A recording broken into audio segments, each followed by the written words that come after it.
여러분, 하나님을 시험하는 게 과연 인간으로서 가능할까요? 인간이 하나님을 시험한다. 여러분, 가능하다고 생각하십니까? 예수님은 분명 마귀에게도 시험을 받으실 때 신명기의 말씀을 인용하셨어요. 주 너의 하나님을 시험하지 말라. 그런데 성경을 보면요, 때때로 하나님을 시험하라고 말씀하는 구절들을 발견할 수 있습니다. 그 대표적인 말씀 중에 하나가 우리가 잘 보진 않지만 말라기서의 3장 10절에 이렇게 되어 있습니다. 만군의 여호와가 이르노라 너희의 온전한 11조를 창고에 들여 나의 집에 양식이 있게 하고 그것으로 나를 시험하여 내가 하늘 문을 열고 너희에게 복을 쌓을 곳이 없도록 붙지 아니하나 보라. 아멘. 단지 강조의 표현이 아닙니다. 하나님을 정말 시험해 보라는 것입니다.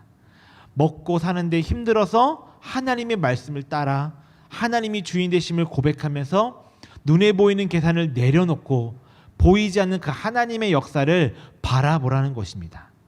그 자체가 일종의 하나님을 시험하는 것이라는 것을 오늘 말씀하고 있는 것입니다. 하나님이 허락하시고 권장하시는 또 다른 시험이 또 있습니다. 바로 우리가 계속적으로 한 달 동안 끌고 오고 있는 기도 가운데 하나님을 시험해 보라는 것입니다. 우리는 기도하면서 하나님을 얼마든지 시험할 수 있는 그런 하나님의 자녀임을 기억하시길 바랍니다. 이것이 성경이 우리에게 강력하게 주는 강조하고 있는 영적인 진리임을 우리가 깨달아야 합니다. 그리고 이를 아주 잘 보여주고 있는 인물이 오늘 우리가 읽은 바로 사사였던 기드온이었습니다. 오늘 마지막으로 우리가 다룬 말씀은 그야말로 기도 가운데 어떻게 하나님을 시험할 수 있는지를 보여주는 귀한 말씀임을 기억하시길 바랍니다. 사사기 6장 오늘 11절부터 17절의 말씀은 기드온의 기도의 이야기입니다. 이것이 기도인 이유를 세 가지 먼저 살펴볼 수가 있는데요. 첫 번째는 정황이라는 것입니다. 우리가 읽은 사사기 6장 11절 보면은 여호와의 사자가 아비에스의 사람 요아스에게 속한 오브라에 이르러 상수리 나무 아래에 앉으니라. 마침 요아스의 아들 기드온이 미디안 사람에게 알리지 아니하려 하여 밀을 포도주 틀에서 타작하더니. 아멘. 이 말씀 앞구절을 우리가 먼저 봐야 되는데 이스라엘이 미디안이라는 족속 때문에 어려움을 겪는 이야기들로 나옵니다. 이 미디안은 일종의 유목민 민족으로서 낙타를 타고 다니면서 이스라엘의 곡물들을 순식간에 훔쳐가고 쓸어가는 그런 종족이었습니다. 당연히 이 이스라엘 백성들에게 이 미디안 족속은 그냥 나쁜 사람, 우리에게 있어서 예전에 일본 같은 그런 중국 같은 그런 민족과 같은 사람들이었습니다. 이 때문에 사람들은 궁핍해져 갖고 견딜 수가 없었습니다. 하나님의 범죄한 것 때문에 이스라엘이 이렇게 징벌을 받고 있다는 것을 우리는 알아야 합니다. 우리의 인생 가운데서 내가 하나님의 자녀인데 하나님께서 나를 사랑하신다고 하셨는데 왜 내 삶 가운데 이렇게 어려움이 있고 고통이 있고 시험이 있지? 그렇게 일이 생길 때는 하나님께 기도로서 물어보시길 바랍니다. 하나님, 내 삶 가운데 무엇이 잘못되었습니까? 내가 무슨 죄를 지었는지 알려주십시오. 나의 죄를 발견하실 수 있어야 됩니다. 하지만 이 고통이 너무 커서 이스라엘은 하나님 앞에 부르짖기 시작합니다. 이 부르짖음에 대한 응답으로 나오는 장면이 오늘 이 11절의 말씀입니다. 결국 무엇입니까? 부르짖는 기도에 하나님은 응답하신다는 것입니다. 말씀을 보면 이 기드온이 미디안의 사람들을 몰래 피해서 포도주를 즙을 짜는 그 틀에서 타작을 하는, 밀을 타작하는 장면이 등장합니다. 이 넓은 마당에서 타작하다 이 미디안 사람들에게 들키면은 모두 뺏겨버리니까는 숨어서 궁색하게 그곳에서 포도주를 만드는 틀에서 이 밀을 나라를 까고 있었던 것입니다. 얼마나 속상했겠습니까? 내 모습도 처량하고 또 밖에서 하자니 뺏길 것 같고.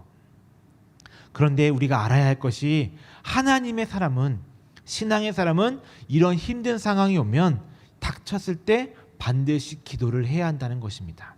기도하지 않으면 우리는 신앙인이라고 이야기할 수 없습니다. 믿지 않는 사람들도 정말 힘들고 어려운 일이 있으면은 교회를 다녔다가 안 다니는 사람들도 기도하지 않습니까? 우리가 드라마나 영화를 보면은 꼭 가족 중에 아니면 내가 사랑하는 사람이 죽어갈 때 꼭 성당이나 교회 성전 안에서 기도하는 장면들이 있습니다. 그런데 믿음 있는 이스라엘 백성들이 이 어려움 속에서 기도하지 않았을까요? 당연히 저는 기도했을 거라고 생각합니다. 그렇기 때문에 이 기드온이 미디안의 눈을 피해서 포도주 틀에서 타작을 하면서도 하나님께 분명히 저는 기도했을 거라고 그렇게 믿고 있습니다. 둘째는 이 말씀이 기드온의 소명의 기사라는 것입니다. 하나님이 기드온을 당신의 사역자로 주의 종으로 사사로 부르시는 그 소명 기사라는 것입니다. 12절에 보면은 여호와의 사자가 기드온에게 나타나 이르되 큰 용사여 여호와께서 너와 함께 계시도다라고 이야기합니다. 성경에 나오는 소명의 기사들을 한번 떠올리 보시기 바랍니다. 바로 다 기도의 이야기입니다. 그냥 가만히 있는데 하나님께서 느닷없이 나와서 부르시는 경우는 없습니다. 에스겔이 그랬고 모세도 마찬가지였습니다. 무엇인가 하나님 앞에 고민하고 갈망하고 갈등하고 부르짖을 때 그 소명을 받는 것입니다. 그렇기 때문에 이것이 기드온의 기도라고 볼 수 있는 것입니다. 마지막으로 세 번째, 무엇보다도 내용의 전개가 전형적인 기도의 내용이라는 것입니다. 특별히 여호와의 사자가 기드온에 나타나 큰 용사여 여호와께서 너와 함께 계시도다라고 이야기합니다. 소명의 이야기죠. 그때 기드온이 하나님께 따지고 말꼬리를 잡고 대꾸합니다. 계속해서 하나님의 말씀에 이의를 제기하는 모습을 계속 보면은 성경을 읽다 보면 나옵니다. 그런데 이것이 기도라는 것입니다.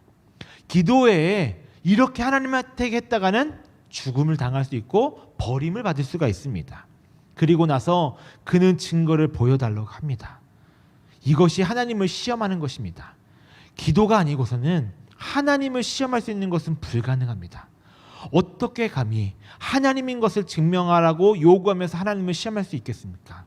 그리고 하나님의 음성인지 하나님께서 나에게 정말 주시는 일이신지 어떻게 기도가 아니면 할 수 있겠습니까? 저도 계속적으로 이야기하지 않았습니까? 제가 이 대전을 오기 위해서 하나님한테 저도 보여달라고 알려달라고 그리고 깨닫게 달라고 자꾸 기도를 했던 것이었습니다. 하나님께 요청하시고 요구하시길 바랍니다. 우리가 사는 동안 하나님을 원망하거나 부정해서는 안 됩니다. 그거는 하나님께서 싫어하시는 불신앙입니다. 그러나 기도 중에 얼마든지 하나님 앞에 나아가 하나님의 보좌 앞으로 나아가 내가 울면서 그리고 소리 지르면서 화를 내면서도 기도할 수 있습니다. 우리는 보통 기도에 대해 자신의 필요를 하나님께 간구하는 것이라고 생각을 합니다. 이는 그야말로 그냥 기초적인 기도입니다. 진짜 기도는 살아계신 하나님과 인격적인 교제를 나눌 수 있어야 합니다. 때로는 하나님을 설득하기도 해야 합니다. 때로는 응답 주시지 않으면은 내가 하나님 이렇게는 못 살겠다고 협박 아닌 협박도 우리가 할 수 있어야 됩니다. 또 속에 있는 아픔도 하나님께 표출할 수도 있어야 됩니다. 하나님 나한테 왜 이렇게 힘듦을 주십니까? 나에게 왜 이런 고난을 주십니까? 라고 고백할 수도 있어야 됩니다. 또한 하나님을 감동하게 하시기 위해 우리 또한 하소연할 수도 있는 것입니다. 하나님, 내가 이렇게 하나님의 일을 위해 생명을 다하고 나아가는데 하나님 왜 나를 이렇게까지 힘들게 하십니까? 나의 어려움을 해결해 주십시오라고 고백할 수도 있어야 됩니다. 이게 기도라는 것입니다. 그렇게 하기 위해서는 하나님과 나와의 관계를 튼튼히 해야 합니다. 자녀들이 부모에게 모든 말을 할 수 있는 이유는 무엇입니까? 그 관계가 튼튼하기 때문입니다. 내가 부모님과 관계가 튼튼하지 않으면은 내 정말 힘든 일이 있더라도 내가 어려움을 당하더라도 고백하지 못하고 이야기하지 않습니다. 관계가 튼튼해야 부모님과도 뿐만 아니라 내가 사랑하는 사람, 내가 사랑하는 친구, 어떤 사람과도 영적인 목회자와 성도 간에도 깊은 대화가 오갈 수도 있게 됩니다. 그런데 우리가 기억할 것은 우리만 하나님을 설득하거나 협박하는 게 아니라 하나님 또한 우리를 기도를 통해서 우리를 설득하신다는 것입니다. 아직은 아니야. 아직 나의 때가 아니야. 내가 더 좋은 걸 줄게. 조금만 더 기다려봐. 조금만 더 견뎌봐 라고 하나님께서는 우리에게도 계속적인 사인을 주신다는 것입니다. 기도는 절대적으로 일방적이 되어서는 안 됩니다. 서로 교통을 해야 되는 것입니다. 서로 주고받고 해야 하는 것이 기도라는 것입니다. 우리는 기도 가운데서 얼마든지 하나님을 시험할 수 있다는 것입니다. 여기서 중요한 것은 기도 가운데 시험해야 한다는 것이에요. 하나님을 존중하고 또한 하나님을 존경하고 또한 사랑하면서 해야 된다는 것입니다. 하나님을 부정하면서 하나님 살아계신 거 맞습니까? 진짜 계신 거 맞습니까? 그런 부정적인 이야기가 아니라 또한 하나님을 공격하면서 불신앙을 선포하면서는 해서는 안 된다는 것입니다. 이 시험은 하나님을 내가 너무나도 잘 믿기 때문에 내가 하나님께 더욱더 가까이 나아가기 위해 하나님 앞에 내가 정말 신실한 사람, 거룩한 사람, 복음의 사람이 되기 위해 하나의 방법이 되어야 된다는 것입니다. 근데 기드온이 그랬던 것입니다. 기도 가운데 하나님을 시험한 그 기드온은 위대한 사사가 될 수 있었습니다. 기도 가운데 하나님을 시험한다는 것은 솔직히 말해 쉽지는 않습니다. 잘못하면 영적으로 문제가 우리 가운데 생길 수가 있기 때문이라는 것이죠. 그렇게 정말 제대로 그리고 전적인 성령님의 감동하에 그것이 행해져야 된다는 것입니다. 그렇게 제대로 시험했을 때 우리 안에 깊은 능력의 기도를 할 수 있게 된다는 것입니다. 또한 그 결과가 나한테도 하나님 보시기에도 응답이 되고 확신을 가질 수 있게 되는 것입니다. 그렇다면 오늘 우리의 말씀에 나오는 이 기도는 어떻게 하나님을 기도 가운데서 시험했을까요? 첫 번째는 그는 기도하면서 하나님 앞에 자신의 감정을 솔직하게 모든 것을 드러내면서 기도했다는 것입니다. 우리가 인간관계 안에서는 감정을 솔직히 드러내기가 어렵습니다. 정말 오래된 친구더라도 때로는 내가 여기까지 얘기를 이 친구한테 해야 되나? 라고 생각을 할 때가 있습니다. 내가 부모님과의 관계에서도 내가 부모님한테 여기까지 얘기를 해야 되나? 라고 생각할 수가 있습니다. 그럴 경우에는 관계가 아주 힘들어질 수 있기 때문이죠. 그런데 하나님 앞에서는 그것이 가능하다는 것입니다. 감정을 드러냄으로써 하나님과 더욱더 우리의 관계가 견고해질 수 있습니다. 그 가운데 하나님을 시험해 보라는 것입니다. 표준세번역 번역 13절을 제가 읽어드리도록 하겠습니다. 그러자 기드온이 그에게 되물었다. 감히 여쭙습니다만 주께서 우리와 함께 계신다면 어째서 우리가 이 모든 어려움을 겪습니까? 주께서 놀라운 기적을 일으키시어 우리 백성을 이집트에서 인도해 내셨다고 우리 조상이 우리에게 말하였는데 그 모든 기적들이 다 어디에 있단 말입니까? 지금은 주께서 우리를 버리시기까지 하셔서 우리가 미디안 사람 손아귀에 넘어가고 말았습니다. 라고 말하고 있습니다. 기드온은 지금 굉장히 화가 나 있습니다. 하나님을 향해 일종의 불만이나 짜증 때문에 투명하게 얘기하는 불맨 소리를 하고 있는 것입니다. 그는 자신의 감정 안에 있는 상처를 그대로 고백하고 있습니다. 이게 굉장히 중요한 기도라는 것입니다. 사람들은 기도할 때 하나님 앞에 점잖하게 기도합니다. 우리 청년들 설교 끝나고 기도할 때 보면은 굉장히 점잖하게 기도합니다. 근데 많은 성도들도 점잖하게 기도합니다. 왜냐하면 내가 입술을 열어 기도했을 때 혹시 내 기도를 누군가 들을까봐 걱정을 하기 때문이죠. 속은 다 뒤집어지고 있는데 겉으로는 너무나도 평안하게 기도하는 것입니다. 이것은 기도가 아니라 하나님 앞에 기만일 수 있습니다. 아프면 아프다고, 화가 나면 화가 난다고 말하는 것이 우리 안에 진짜 솔직한 기도라는 것입니다. 그래야 하나님이 우리의 마음을 만지시기 시작하십니다. 그래야 절망을 소망으로, 섭섭함을 감사와 기쁨으로 바뀌게 하십니다. 이것이 하나님을 시험하는 것이고 이것이 진짜 기도, 바른 기도라는 것입니다. 이런 이야기가 우리가 잘 알고 있는 요나 이야기에서도 등장합니다. 어느 날 우리가 잘 알고 있듯이 하나님이 요나를 찾습니다.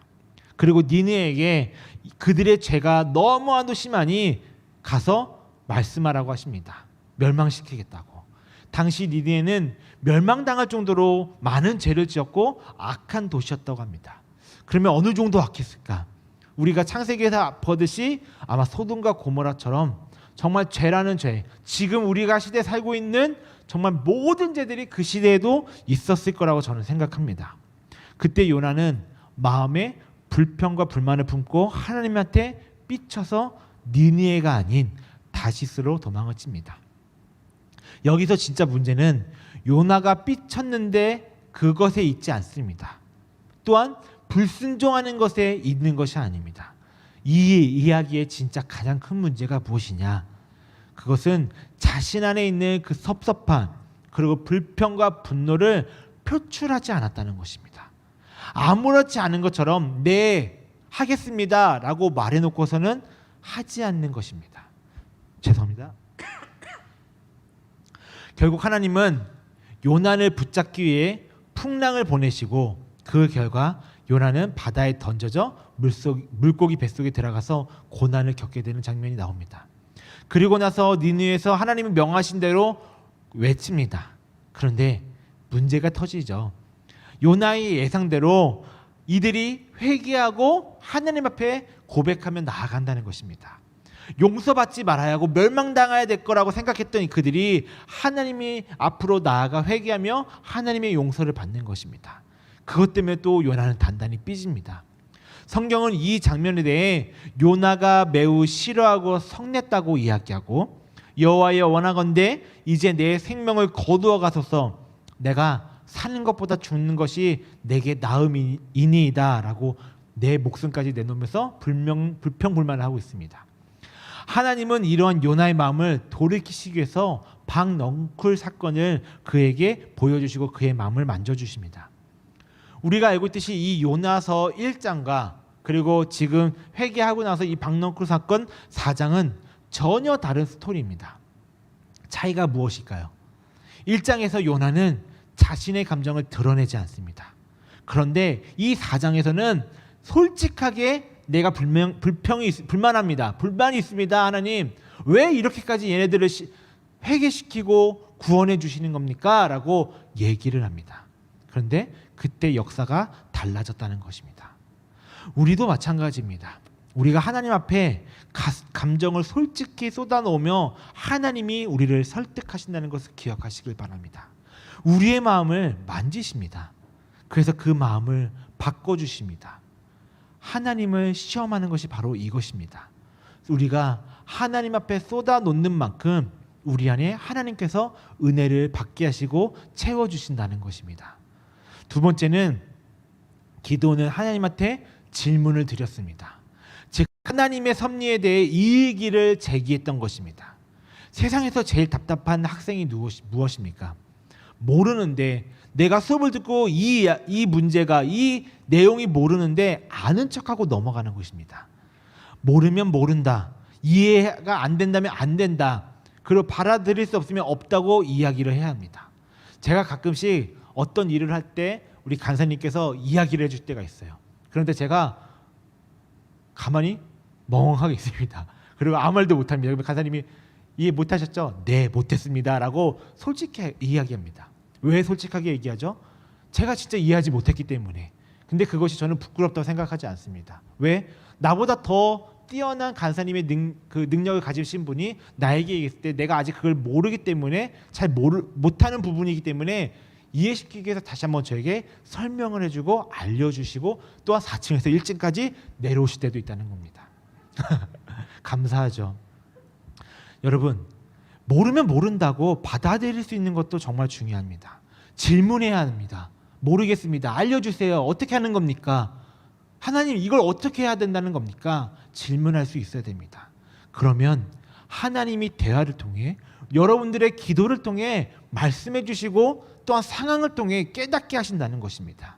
이것이 하나님을 시험하는 것입니다.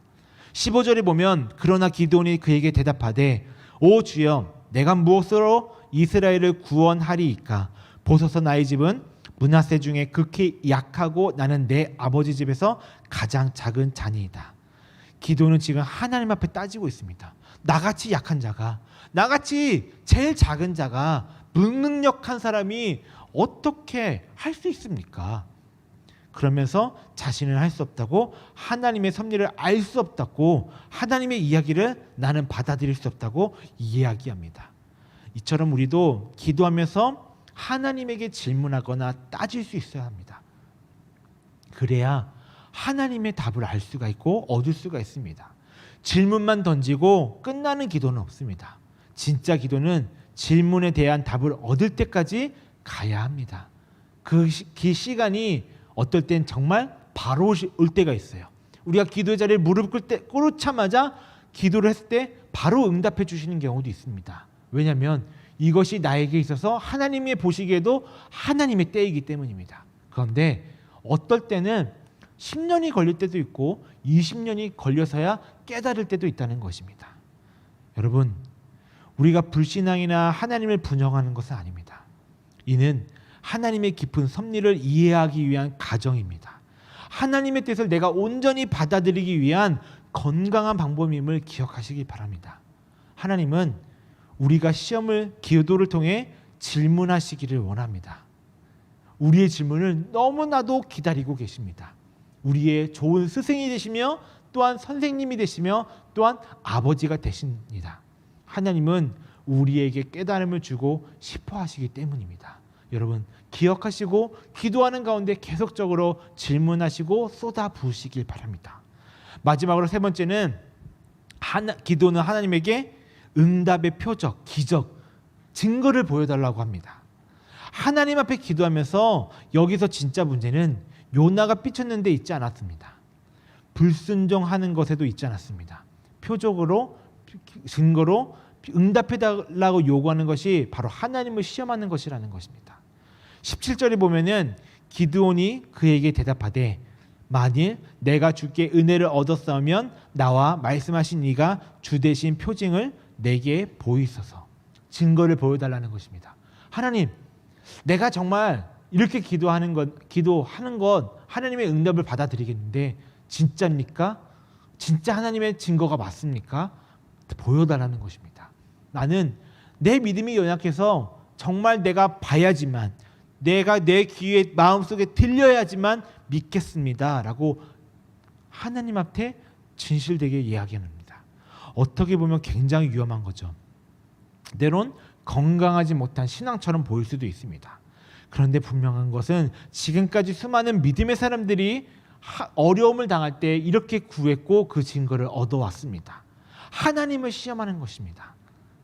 제가 한 집사님의 이야기를 들은 적이 있습니다.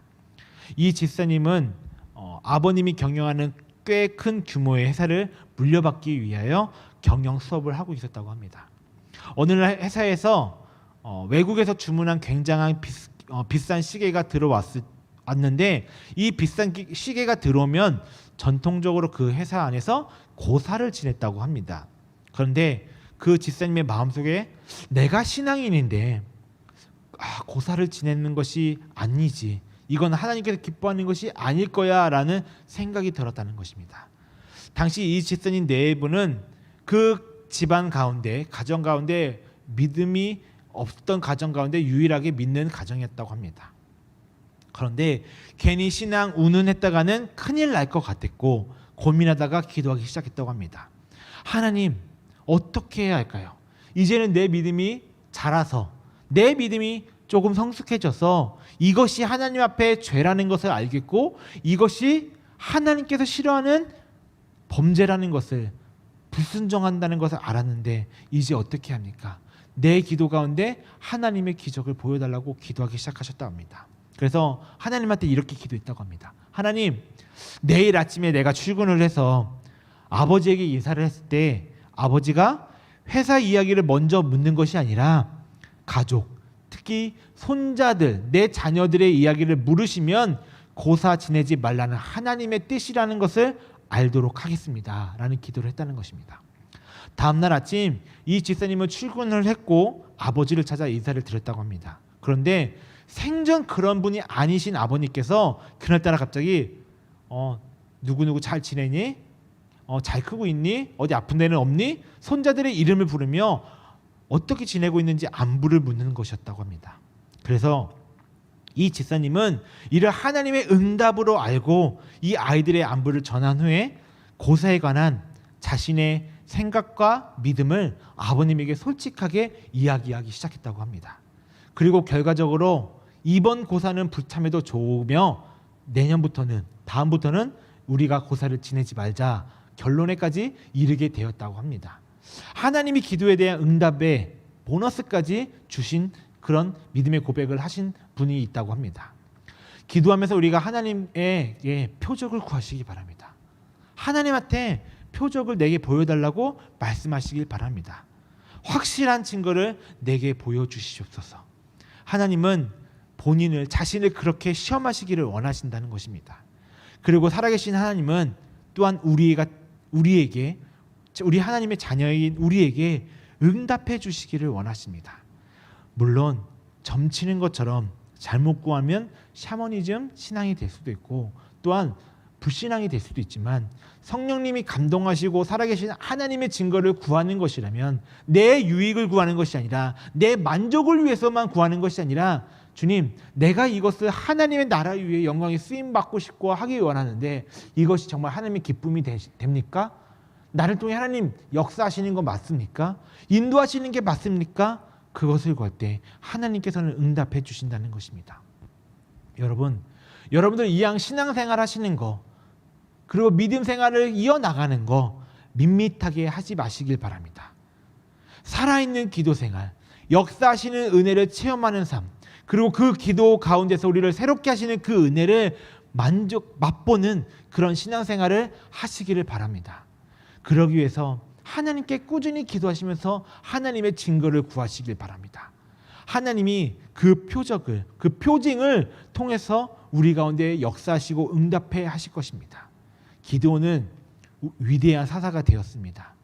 그가 위대한 사사가 될 수 있었던 이유는 그에게 영적인 단호함이 있었습니다.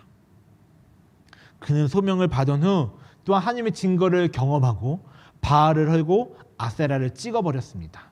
이방신들을 다 없애버렸습니다. 그는 그로 인해 여룻바알이라는 별명을 얻게 되었습니다.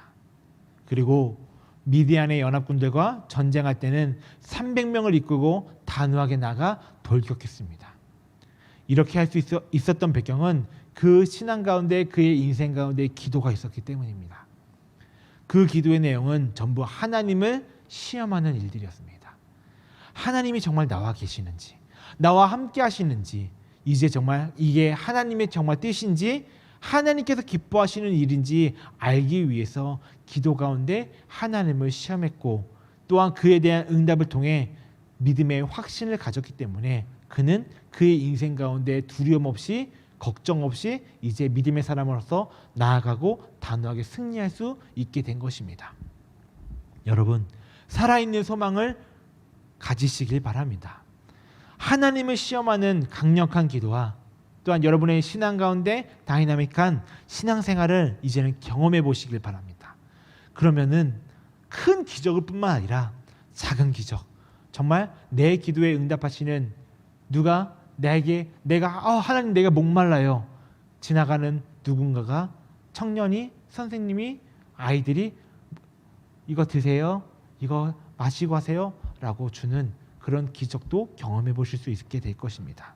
이러한 기도와 신앙생활을 통해서 하나님의 살아계심을 더욱더 경험하는 우리 귀한 여디디 청년들 되시길 바랍니다. 우리 찬양팀 준비해 주시기 바랍니다. 우리가 한 달 동안 4가지의 기도를 배웠습니다. 그리고 들었습니다.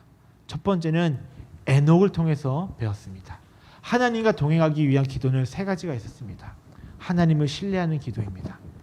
하나님과 깊은 관계 속에서 누리는 구체적인 기도를 해야 합니다. 하나님과 친밀한 사귐을 가지는 기도가 돼야지 하나님과 동행할 수 있습니다. 또한 여호수아의 기도였습니다.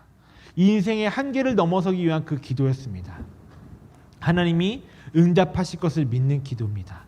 초월적인 능력을 행하는 기도입니다. 자신의 한계를 뛰어넘는 기도를 할 때 우리의 인생 가운데 한계를 넘는 그 여호수아의 기도가 우리의 기도가 될 것입니다. 또한 지난주에 엘리에셀이라는 사람의 기도를 우리가 배웠습니다. 우리에게 맡겨진 일들을 상황과 감정을 떠나 한결같이 기도해야 합니다. 맡은 일을 믿음으로 구하며 기도해야 합니다. 또한 그 삶 가운데 오늘 말씀처럼 하나님의 사인과 확신을 구해야 그 맡은 일을 우리가 할 수 있다는 것입니다. 오늘 마지막 기도, 우리의 살아있는 신앙을 위해 감정을 솔직하게 고백하시길 바랍니다. 끊임없이 질문하시길 바랍니다. 그리고 하나님께 기도의 응답을 구하시길 바랍니다. 그럴 때 여러분들은 이제 더 이상 그냥 살아가는 신앙인이 아니라 정말 믿음의 사람, 기도의 사람, 복음의 사람으로 살아갈 수 있게 될 것입니다. 우리 가운데 믿음의 사람으로 살아갈 수 있는 그런 기도의 응답을 경험할 수 있는 귀한 우리 여디대 청년 되기를 주님의 이름으로 축복합니다.